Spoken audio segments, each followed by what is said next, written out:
राष्ट्रीय प्राइम में आपका स्वागत है। मैं हूँ जूली और हाजिर हूँ देश और दुनिया की ताजा तरीन खबरों के साथ। सबसे पहले नजर डालते हैं आज की प्रमुख खबरों पर। राष्ट्रीय अनुसूचित जनजाति आयोग की टीम ने शुरू की सूर्या हांसदा मामले की जांच। सदन से पहले एनडीए विधायकों का हंगामा, कार्यवाही स्थगित। सदन के बाहर सूर्या हांसदा मामले की सीबीआई जांच की मांग को लेकर विपक्ष का प्रदर्शन।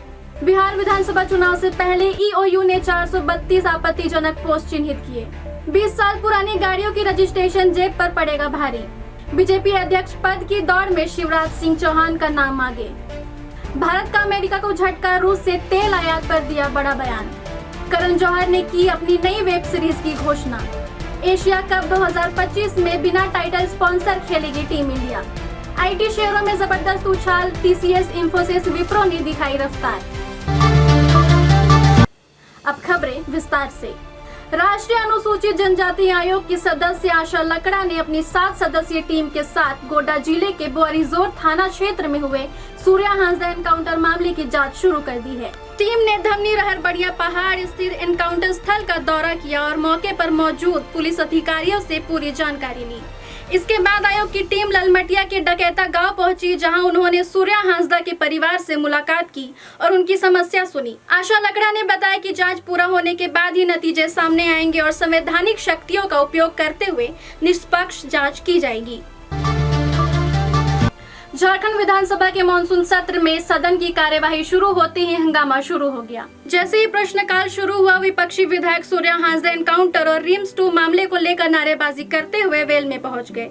विपक्ष के विरोध को देखते हुए सत्ता पक्ष के विधायक भी वेल में उतर आए और दोनों ओर से जोरदार नारेबाजी शुरू हो गई। सदन का माहौल देखते ही देखते शोर शराबे में तब्दील हो गया। हालात नहीं सुधरे तो सदन को 12:30 बजे तक के लिए स्थगित कर दिया गया। ऐसा माना जा रहा है कि विपक्ष पूरे सत्र के दौरान सूर्या हांसदा एनकाउंटर और रिम्स 2 से जुड़ी जमीन विवाद जैसे मुद्दों को लेकर सरकार को घेरेगा। वहीं सत्ता पक्ष भी पलटवार के लिए तैयार है। आने वाले दिनों में सदन में और तीखे टकराव की संभावना जताई जा रही है।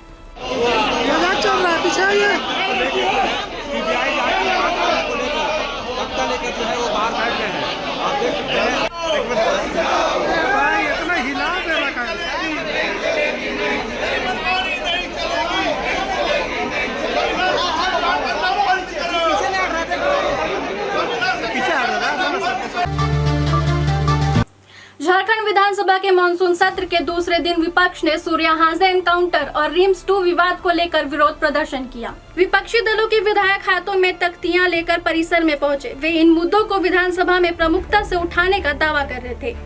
विपक्ष का आरोप है कि सूर्या हांसदा एनकाउंटर फर्जी था और इस मामले में सरकार पूरी तरह से जिम्मेदार है। विपक्ष मांग कर रहा है कि इस पूरे प्रकरण की सीबीआई जांच कराई जाए।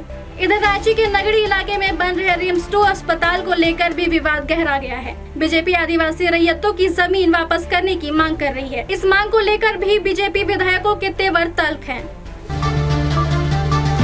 बिहार में 2025 के विधानसभा चुनाव से पहले सोशल मीडिया पर राजनीतिक गतिविधियां तेज हो गई है। कई में गलत जानकारी और आपत्तिजनक पोस्ट की भरमार है। इसे नियंत्रित करने के लिए राज्य सरकार की आर्थिक अपराध इकाई ईओयू ने सोशल मीडिया पेट्रोलिंग यूनिट के जरिए निगरानी तेज कर दी है।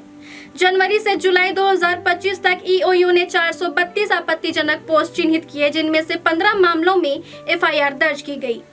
115 फर्जी प्रोफाइल और विवादित पोस्ट को हटाया गया और 288 मामलों की जांच जारी है। साथ ही 115 विवादित, भ्रामक और फर्जी प्रोफाइल्स या पोस्ट को सोशल मीडिया कंपनियों के सहयोग से हटाया गया।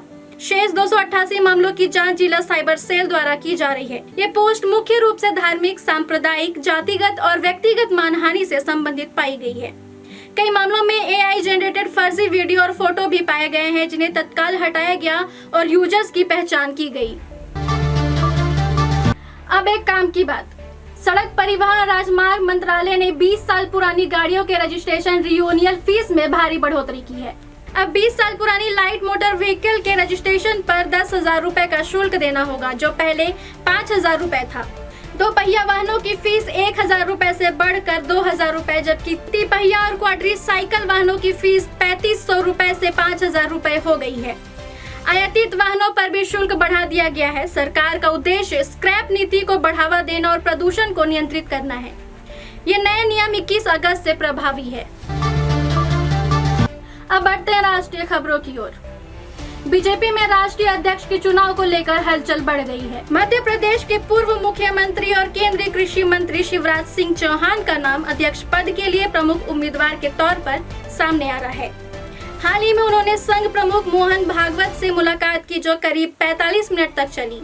इस बैठक को आगामी अध्यक्ष चुनाव से जोड़ा जा रहा है। बीजेपी में अध्यक्ष पद के चुनाव में देरी की वजह संघ और पार्टी नेतृत्व के बीच समन्वय की कमी बताई जा रही है, लेकिन शिवराज की बैठक ने उनकी उम्मीदों को और मजबूत किया है।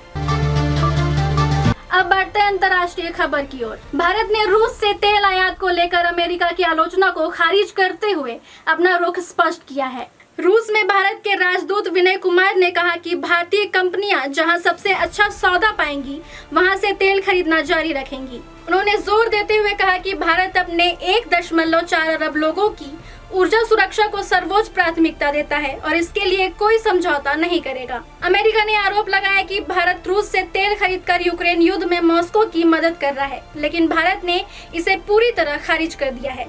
विनय कुमार ने कहा, अमेरिका और यूरोप सहित कई देश रूस के साथ व्यापार कर रहे हैं। भारत सरकार अपने राष्ट्रीय हितों की रक्षा के लिए आवश्यक कदम उठाती रहेगी।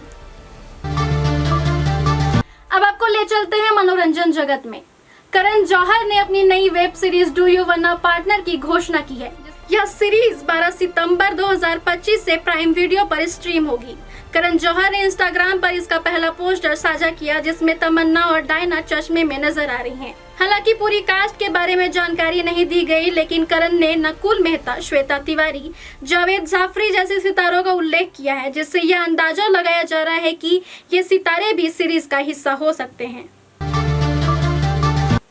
खेल की दुनिया की बात करें तो भारत को एशिया कप 2025 में एक बड़ी चुनौती का सामना करना पड़ेगा, क्योंकि अब भारतीय टीम की जर्सी पर ड्रीम 11 का नाम नहीं होगा। भारत सरकार द्वारा हाल ही में पारित ऑनलाइन गेमिंग बिल 2025 के बाद ड्रीम 11 ने भारतीय टीम के स्पॉन्सरशिप से अपना नाम वापस ले लिया है। बीसीसीआई ने ड्रीम 11 के साथ 358 करोड़ रुपए का करार 2023 से लेकर 2026 तक किया था, लेकिन इस नए बिल के पारित होने के बाद यह समझा जा रहा था कि ड्रीम 11 और बीसीसीआई के बीच का करार समाप्त हो जाएगा। बता दें, ड्रीम 11 ने बीसीसीआई को सूचित किया कि वह अब टीम इंडिया के स्पॉन्सर नहीं होगा। बीसीसीआई ने कहा कि वह भविष्य में ऐसे कंपनियों से करार नहीं करेगा जो ऑनलाइन गेमिंग से जुड़ी हो।